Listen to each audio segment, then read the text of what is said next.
Migi, ubara pud ning Enero 31 Migi, unsa pud ni siya hubad ani? Oh, kung ikaw na tao sa Enero 31, sumusukol ka nga pagkaanak. Unya usapod sa puton ka. Unya dili pud baya kadalo usahay. Unya ikaw gusto sad ka nga makagawa sa nasod kay gusto man nimong tabangan ang imuhang maigsuon nga makahuman sa pag-eskwela. Nya dali ra pud ka makakita untag kwarta pero mugawas pud kay nugnay magkinahanglan nimo. Dali ra man sa pukang maluoy.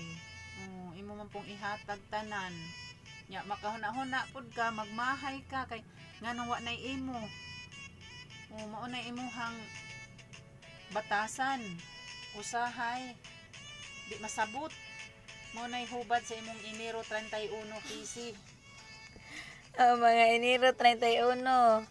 Ayaw kalimot sa pagtanaw aning video, ya like, ya share sa inyong mga amiga, ya subscribe this video. Salamat!